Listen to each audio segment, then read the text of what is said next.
Bonsoir à toutes et à tous, bienvenue dans Guinée Info Première, les titres de l'actualité de ce vendredi 23 mai 2025. C'est un exercice de transparence et de redevabilité quelques jours après le retrait de près de 200 permis miniers par décret, par arrêté. Le ministre porte-parole de la présidence et du gouvernement ont animé conjointement hier une conférence de presse. Les raisons qui ont prévalu à l'assainissement du cadastre minier étaient au cœur du débat. Et puis les conclusions du Forum national de l'avenir de la presse en Guinée sur le clap de fin de l'édition 2025, les professionnels de l'information et de la communication ont salué la richesse des échanges tout en formulant des recommandations.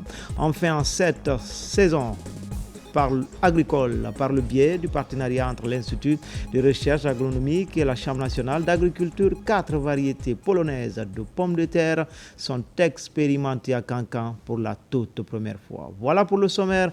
Encore une fois, bonsoir à tous. Comme annoncé dans les titres, c'est un exercice de transparence et de redevabilité quelques jours après le retrait de près de 200 permis miniers par décret, par arrêté. Les ministres porte-parole de la présidence du gouvernement général Lamara Camara et Ousmane Gawa Diallo ont animé conjointement hier jeudi une conférence de presse au cœur des débats, les raisons qui ont prévalu à l'assainissement du cadastre minier. Désormais, la Guinée veut assurer sa pleine souveraineté sur ses ressources minières.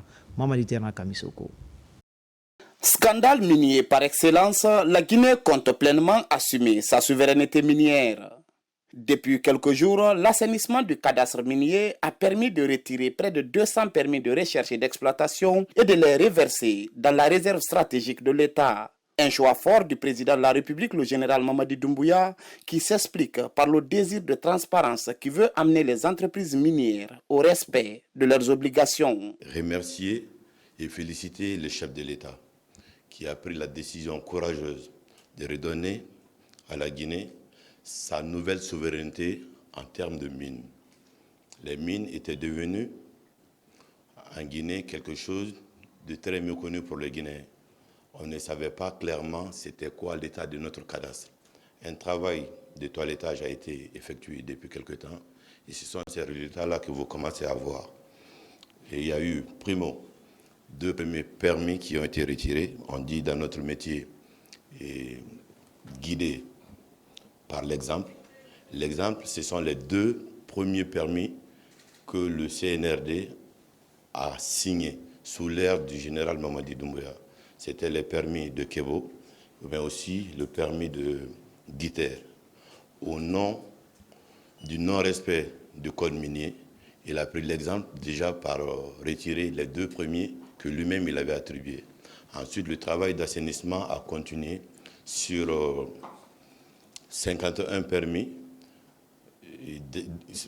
C'est des permis et des concessions d'exploitation industrielle et semi-industrielle. Ensuite, ça a été le cas aussi de quelques permis, une centaine de permis de recherche. Et dans les jours à venir, nous avons dans les pipes également près de 90 autres permis de recherche qui devraient être remis dans la réserve stratégique de l'État. Ceci pourquoi? C'est pour permettre à l'État de voir plus clair dans ce qui se passe dans la Guinée profonde, surtout dans nos terres. Ce sont nos richesses. Il faut que les richesses appartiennent à la Guinée et que ça profite à tous les Guinéens. Donc en les mettant dans la réserve stratégique de l'État, un travail sera fait pour que ça soit attribué aux meilleures personnes et que, conformément au code minier, que les projets soient développés dans l'intérêt de la Guinée et des Guinéens. Ces mesures ne sont pas des mesures improvisées, ce ne sont pas des mesures arbitraires. Elles ne s'inscrivent pas non plus dans un registre de sanctions. Mais l'objectif est de reconstruire le secteur minier pour le rendre plus performant, plus crédible et donc respectueux des règles. Il ne faut pas oublier que de ce dont nous parlons, ce sont des contrats. Alors des concessions, des contrats de recherche ou autre chose. Ça veut dire des engagements que 2 parties prennent. Lorsque une des parties est défaillante, les procédures judiciaires, notre code minier offre des mécanismes pour l'État de rentrer dans son droit ou la société contractante lorsque celle-ci sent qu'elle est lésée pour rentrer dans son droit. Il s'agit donc de veiller à une bonne application de nos textes de loi et envoyer aussi un message positif à tous les investisseurs en disant que la Guinée va être de plus en plus attentive sur les contrats qu'ils font pour faire en sorte que les gens puissent respecter leurs engagements. C'est facile de venir en Guinée, dire, si c'était facile de venir en Guinée hier, dire oui, je m'engage, donnez-moi une concession, je vais investir 20 milliards de dollars pour mettre en valeur les ressources qui sont là, et puis le contrat est signé et la personne réparte, des années passent, des années s'écoulent, à la recherche peut-être de meilleures opportunités de spéculation, comme quelqu'un d'entre vous l'a souligné, et puis la Guinée, son économie s'arrête, ses espoirs s'amenuisent, il ne sera plus possible. Le président de la République tient à ce que lorsque vous signez un engagement, que lui, il signe un engagement au nom du peuple de Guinée, que l'engagement soit respecté par les deux parties. Un autre cas qui suscite débat et interrogation est l'arrêt des activités de Guinée Alumina Corporation GAC. Le non-respect des engagements par la société relatifs au développement d'une raffinerie est pointé du doigt par les autorités. GAC, conformément à sa convention de base, devrait développer une raffinerie ici en Guinée. 20 ans après, aucune raffinerie, aucune, a été rappelée par rapport à ses engagements. Rien. Des émissaires envoyés ici pour là-bas, des émissaires envoyés de là-bas pour ici, rien. Notre bauxite est quand même en train de sortir. Également, une raffinerie, celle qui devrait être faite en Guinée, a été faite ailleurs. C'est là-bas que notre bauxite est raffiné. Il n'y a aucun Guinéen qui y travaille, zéro Guinéen. C'est notre terre. Quelqu'un n'a pas respecté ses engagements. Quand vous regardez les conditions de fiscalité qui ont été accordées à GAC pour permettre de développer cette raffinerie-là, c'est extraordinaire. On pourrait penser un autre permis minier spécifique pour GAC. Mais malgré tous ces avantages créés par l'administration, GAC ne s'est pas acquitté de ses obligations. Nous ne sommes pas ceux-là qui sont des va-t-en-guerre. Sinon, des négociations, des émissaires n'allaient pas être échangés. À l'heure où je vous parle, une mise en demeure a été envoyée à GAC. La mise en demeure court. À terme, l'État prendra ses responsabilités. Ce grand oral des ministres porte-parole du gouvernement et de la présidence de la République n'a pas occulté les spéculations en lien avec la disparition d'or de la Guinée. L'info fait le show gras de la presse, mais le général Amara Kamara et Ousmane Gawal Diallo rassurent les Guinéens et affirment que le gouvernement sait où se trouve son or. L'or de la Guinée, on sait où ça se trouve, c'est dans les mains de qui? On a récupéré une bonne partie. Ce qui reste, on sait comment et quand récupérer. Mais il y a eu beaucoup de vagues, il y a eu beaucoup de bruit pour rien. Le marché de l'or, ce n'est pas un marché où vous prenez du gramme d'or pour aller le vendre comme vous le souhaitez. Lorsque les États ont de l'or, en général, l'or physique ne se déplace pas de marché à marché. Mais ceux qui ne savent pas, ils croient que c'est comme ça. L'or est certifié, un papier vous est remis qui correspond à une vente, à une valeur, et c'est cette valeur-là qui bouge. L'or est stocké quelque part physiquement. On ne prend pas son or dans une valise pour aller déposer dans un endroit et dire je quitte le pays là, je vais dans ce pays. L'or ne se déplace pas comme ça. Mais comme nos chers journalistes d'investigation ont beaucoup de connaissances, on va laisser le feuilleton se poursuivre quand même, mais la réalité est tout aussi simple et toute différente. Cet exercice de redevabilité met en lumière la volonté du gouvernement guinéen à faire des mines un catalyseur de l'économie nationale et un tremplin pour l'émergence de plusieurs secteurs porteurs de croissance.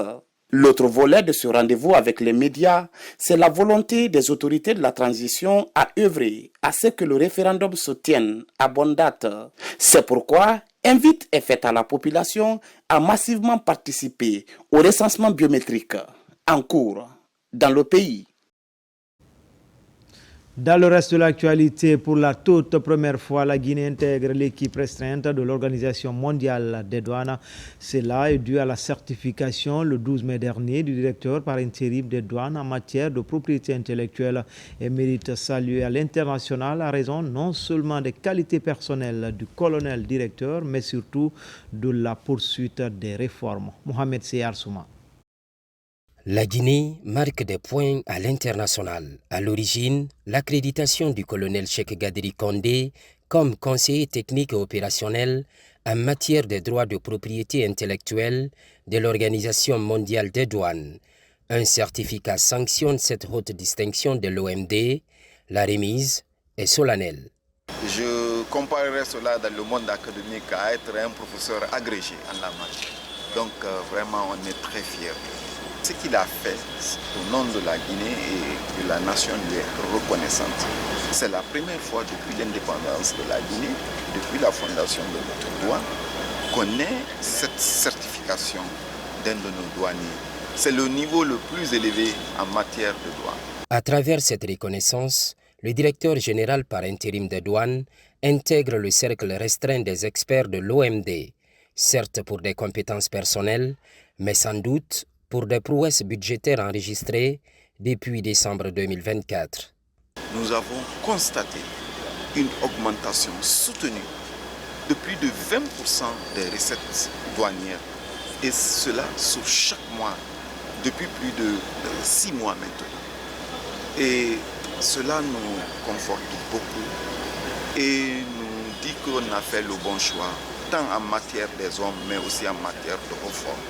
Et ces efforts vont continuer à être déployés pour que chacun à notre niveau mérite la confiance qui a été placée en nous par le général Mamadi Doumbouya. En plus des droits de la propriété intellectuelle, le secrétariat de l'OMD sollicite expressément la contribution du récipiendaire sur des questions de santé et sécurité. Ouverture des travaux de la 6e session de la Grande Commission mixte de coopération Guinée-Sénégal.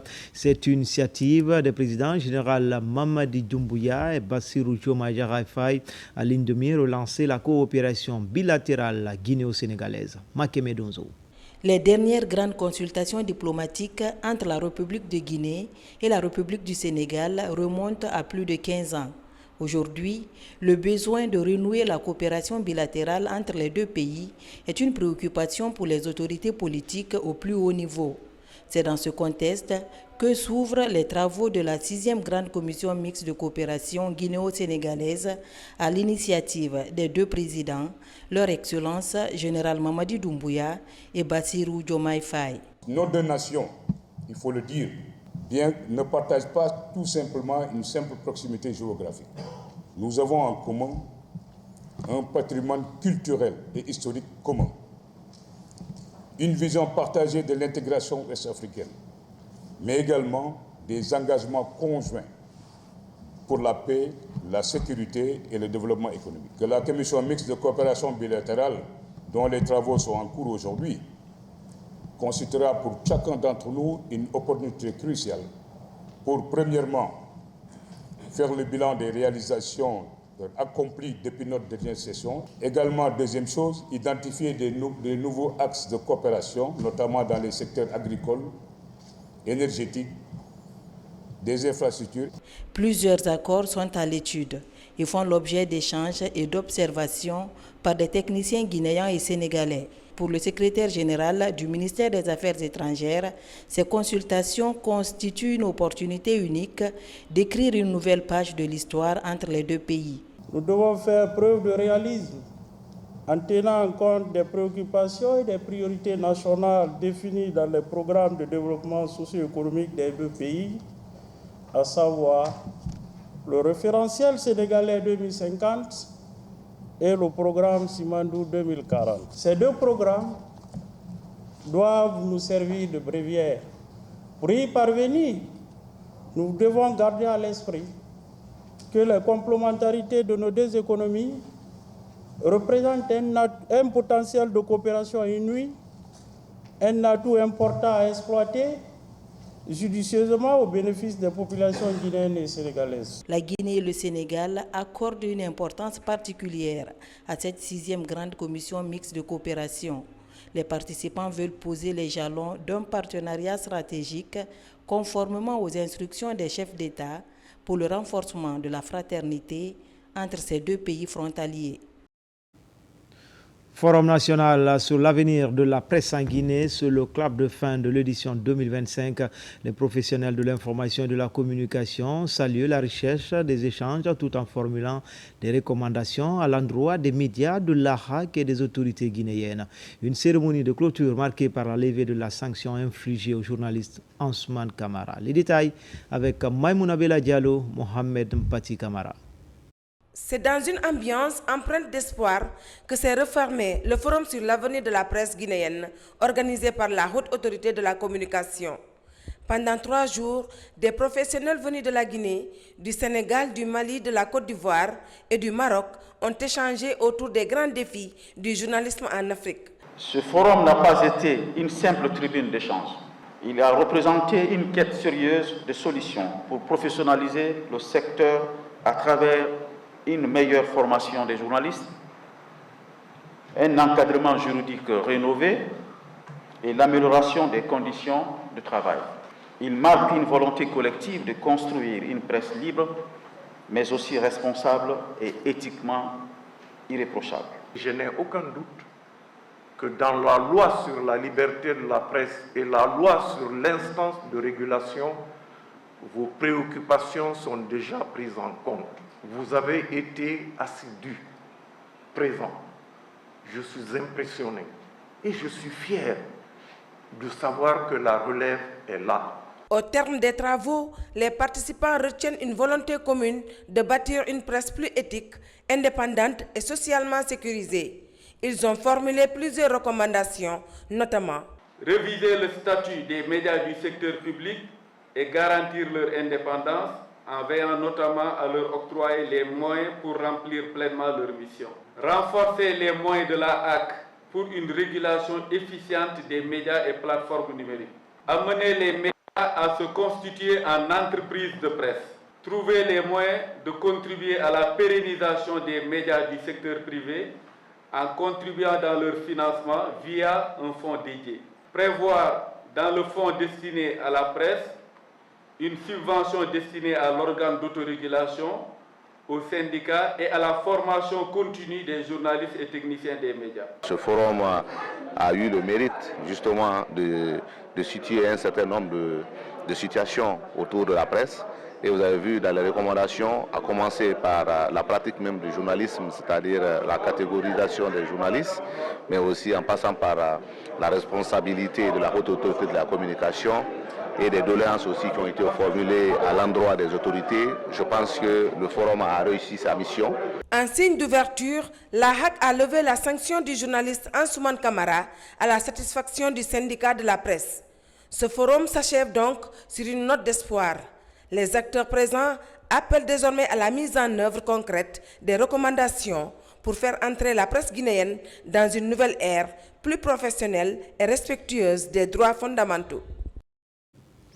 Et puis à Dixine, le Fonds de développement social et de l'indigence vient d'organiser une cérémonie de remise des titres de prise en charge sanitaire aux indigents. C'est dans le cadre de l'inclusion sociale en faveur des ménages précaires. Noumousso Diakité. Cette action solidaire vise à garantir l'accès aux soins de 30 malades indigents de la commune de Dixine. La directrice générale adjointe du Fonds de développement social et de l'indigence réitère son engagement à soutenir les plus démunis et à leur offrir des conditions de vie respectables. L'activité d'aujourd'hui s'inscrit dans le plan d'action opérationnel du Fonds de développement social et de l'indigence, mis en œuvre conformément aux orientations du Premier ministre, M. Amadou Ouriba. Elle incarne la volonté du CNRD sous le leadership du président de la République, le général Mamadi Doumbouya. Chers bénéficiaires, les titres que vous recevez ne sont pas de simples papiers. Ils symbolisent la solidarité nationale et l'engagement d'un État qui vous place au cœur de ses priorités. Vous aurez accès à des soins gratuits. Les malades soulignent les défis auxquels ils sont confrontés chaque jour. Ils expriment leur reconnaissance envers le président de la République et le Fonds de développement social et de l'indigence pour leur aide précieuse. Notre président, le général Mamadi Doumbouya, qui pour la première fois arrive jusqu'à la base au niveau des gens insuffisants pour nous prendre en charge. On souffrait pour l'achat des produits. Merci au président. J'ai reçu mon titre de prise en charge sanitaire. Je suis très contente. Je souffre depuis 1 an. Aujourd'hui, l'espoir renaît. Le secrétaire général du ministère des Personnes vulnérables invite les professionnels de la santé à bien accueillir les malades indigents dans les structures sanitaires. Nous sommes là en train d'exercer une pratique que nous ne passons pas à espérer et progresser pour devenir le socle de ce qu'on va appeler l'axe numéro 5, qui est le bien-être de la population, qui est prescrit dans le programme Simandou. Nous pensons que l'établissement de ce contrat avec le service de santé peut faire évoluer la prise en charge très rapidement parce que l'État garantit le paiement de ces prestations. Le Fonds de développement social et de l'indigence démontre son engagement et son désir de réduire les disparités en matière d'accès aux soins. En cette saison agricole, par le biais du partenariat entre l'Institut de recherche agronomique et la Chambre nationale d'agriculture, 4 variétés polonaises de pommes de terre sont expérimentées actuellement à Cancan. Pour la première fois, objectif, renforcer la productivité pour garantir la sécurité alimentaire. Souleymane Diaraya Kamara. À la périphérie de la ville de Cancan, le président de la Chambre nationale d'agriculture a officiellement lancé la campagne d'expérimentation de 4 variétés de pommes de terre au Centre de recherche agronomique de Bordeaux. Une première en Haute-Guinée, ces semences venues de la Pologne seront testées pour leur adaptation au climat et aux sols locaux. Cette activité appelée test d'adaptabilité des 4 variétés de pommes de terre dans les conditions édapho-climatiques du centre de Crabes Bordeaux vise essentiellement à introduire la pomme de terre dans la culture de la République de Guinée. Et nous sommes là aujourd'hui pour permettre à nos producteurs, si c'était ce récit, de diversifier et d'accroître leurs revenus. Vous devez vraiment veiller sur ça pour que, même si seulement ces projets-là, on arrive à obtenir des résultats pour notre mandat au niveau de la Chambre, c'est déjà quelque chose. 4 variétés seront étudiées afin d'analyser leurs performances dans les conditions pédioclimatiques de la région. Nous aurons bientôt 3 ans, 4 ans, une production de pommes de terre dans tout le pays. Le président a misé sur l'agriculture et il a reçu les producteurs de pommes de terre en premier pour les dire il faut aller, il veut que la Guinée soit un pays de production de pommes de terre. Une jeune équipe dynamique composée d'étudiants en agronomie de 20 à 25 ans mène ces tests comme première expérience sur le terrain. Nous voulons réellement suivre de très près ce projet afin que nous puissions vulgariser ici ce grand projet, la pomme de terre qui est une culture très importante ici. Le but de cette campagne, c'est de voir l'adaptabilité de la production de la pomme de terre dans toutes les régions de la République de Guinée. Et pour cela, nous avons voulu respecter le protocole CEDEAO en la matière qui exige à ce que l'entrée des nouvelles variétés soit la recherche. C'est pourquoi nous avons remis à l'IRAG. Ça va s'étendre à Farana, encore avec l'IRAG. Ça va donc se suivre jusqu'à Pita, à Bahreïn. Ça va également se faire à Foulaya, qui est dans Kindia, à Kilissi, qui est également dans Kindia, et enfin à Koba, qui est à Bofa. Avec ces initiatives, les autorités attendent faire de l'agriculture un moteur de croissance. Parmi les innovations de diversification alimentaire, ce projet d'adaptation de la pomme de terre, piloté par l'Institut de recherche agronomique de Guinée et la Chambre nationale d'agriculture. C'est parti pour les activités de l'ONG World Service International. La première étape, le Grand Conakry en collaboration avec les églises des Assemblées de Dieu. Elle s'est spécialisée dans la fourniture d'eau potable. À date, plus de 15 forages alimentés par des panneaux solaires sont offerts aux communautés. Les populations de la commune rurale de Wankifon, plus précisément à Bundaya et d'Abompa, commune urbaine de Tombolia, viennent de recevoir leur fourrage. Manguidan Toumassouma. Depuis novembre 2024, le partenariat entre World Service International et les églises des Assemblées de Dieu en Guinée est réconfortant. 15 forages d'eau potable gratuitement offerts à différentes communautés, un camion de forage pour l'église, en plus d'autres services de charité à l'actif de cette organisation caritative américaine. En visite de travail pour la première fois dans notre pays, le président fondateur de World Service International a procédé également à la remise de 2 autres forages à Bundaya, dans la commune rurale de Wankifon, et à Dabompa, dans la commune de Tombolia. And they asked us to help this particular village Nous sommes contents qu'il y a l'eau potable pour cette communauté.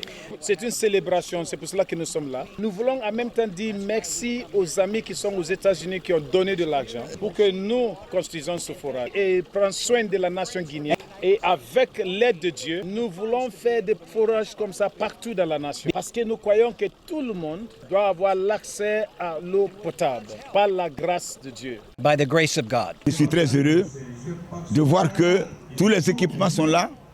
Le fondateur de WorldServe est là. Le président des Assemblées de Dieu de Guinée est là. Je suis donc venu avec eux pour les encourager, pour les féliciter au nom du peuple de Guinée, au nom du chef de l'État, le général Mamadi Doumbouya, qui pacifie le pays et qui permet que des initiatives comme ça puissent avoir lieu dans notre pays pour le grand bonheur de nos populations. Au cours de différentes rencontres, bénéficiaires, leaders religieux et autorités locales apprécient les œuvres accomplies. C'est une grâce à Dieu parce que Dieu nous donne les partenaires pour accompagner aussi l'État dans le développement. Église des Assemblées de Dieu de Guinée voit ce que notre président, le président Mamadi Doumbouya, avec ses ministres, ils sont en train de faire dans cette nation. L'Église aussi va aider, veut aider. Et c'est pour cela que nous sortons pour faire des forages, pour construire des écoles, pour construire des centres de santé. Actuellement, nous avons plus de 20 écoles en Guinée. Nous avons 4 postes de santé et aujourd'hui, nous pouvons dire que nous avons 15 forages que nous avons creusés pour aider la population. Nous sommes comblés de joie et que nous voyons cette église, l'Assemblée de Dieu, s'investir dans ce domaine pour apporter de l'eau aux communautés. Ce ne sont pas que les communautés chrétiennes, c'est toute la Guinée qui est là, à Dabompa. Toute la Guinée est là. C'est vraiment un bonheur. Le présent séjour de ces serviteurs de Dieu et des personnes nécessiteuses s'inscrit dans le cadre du lancement officiel de leurs activités marqué par l'inauguration du siège à Lambaye où la remise des cadeaux symboliques et des prestations artistiques ont bouclé l'événement. En province, à Mamou, le ministère de la Pêche et de l'Économie maritime lance une session de formation à l'intention des contrôleurs des produits de pêche pour une cohorte de 35 agents. Pour ce départ, ils apprennent les techniques de gestion de la qualité sanitaire des produits halieutiques. Il s'agit d'éviter que du poisson impropre à la consommation se retrouve dans nos assiettes. Kadiatou Souleymane Keita. Durant 5 jours, ces agents contrôleurs venus de différentes régions du pays seront formés sur les normes sanitaires, les techniques d'inspection en vigueur dans le secteur de la pêche. En lançant cette formation à Mamou, la ministre de la Pêche et de l'Économie maritime veut renforcer la décentralisation des actions de contrôle sanitaire et mettre en place un réseau efficace de surveillance dans les zones de production et de commercialisation.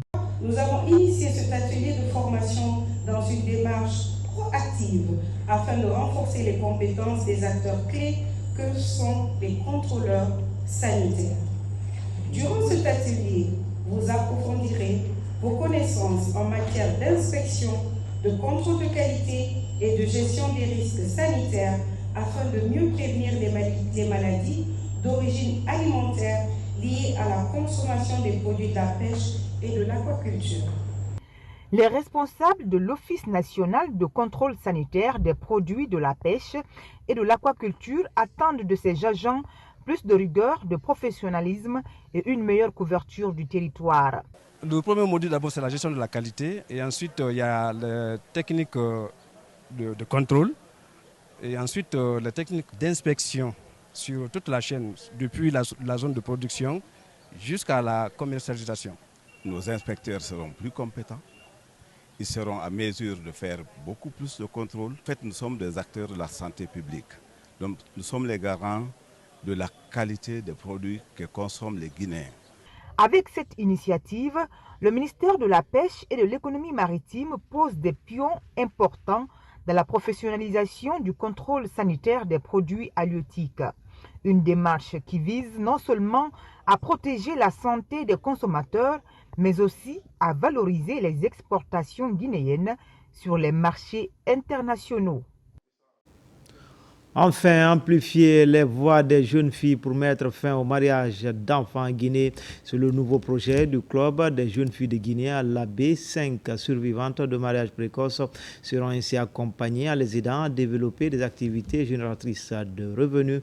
Une manière de réduire l'impact des séquelles subies pendant cette période devenue traumatisante pour ces victimes. Marwan Kamara, Sarafdine Diallo. À travers le projet Amplifier les voix des jeunes filles pour mettre fin au mariage d'enfants en Guinée, le club des jeunes filles leaders accompagne les survivantes de mariage précoce dans la région de l'Abbé. Les membres de cette structure comptent développer des activités génératrices de revenus pour soutenir ces jeunes filles. L'objectif est de garantir une réelle autonomie socio-économique. Ce projet est plus qu'un simple programme d'activité. Il est un espace d'écoute, d'échange, d'action et surtout d'espoir pour de nombreuses jeunes filles. Toutes des activités à fort impact réalisées dans les 6 zones d'intervention du projet qui sont Mamou, Dalaba, Pita, Labé, Lelouma et Mali. Je tiens à remercier très sincèrement le club des jeunes filles leaders de Guinée à travers l'accompagnement de Girls First Fund. En partenariat avec le club des jeunes filles leaders, nous mettons en œuvre depuis le mois de juillet 2024 plusieurs actions dans le cadre de la prévention et de la réponse au mariage des enfants. Et ce matin, nous avons assisté à la remise d'un matériel de formation à 5 survivantes du mariage d'enfants dans le cadre de leur autonomisation. À l'occasion du lancement du projet, les bénéficiaires ont reçu des kits de formation pour entamer leur parcours vers l'indépendance. Le programme s'inscrit en droite ligne avec les priorités de la région administrative de l'Abbé en matière de l'éducation et de protection des droits des enfants. On m'a donné au mariage très tôt. On a eu 2 enfants qui sont avec moi. Aujourd'hui, j'ai perdu mes études. Je n'ai ni mari ni métier. Grâce à ce projet, j'ai regagné l'espoir de survenir à mes besoins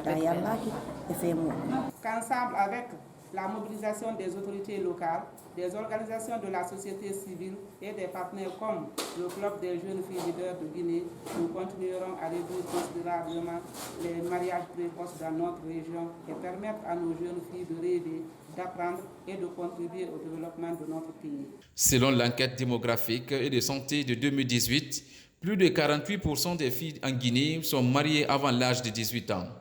La situation est encore plus alarmante dans la région de l'Abbé, où 76% des femmes âgées de 20 à 49 ans ont été mariées avant leur majorité. C'était tout pour ce 13h. Les infos reviennent à 17h et à 19h dans Guinée Actu. L'actualité se poursuit également sur le www.rtgguinée.info. À tout à l'heure, Inch'Allah.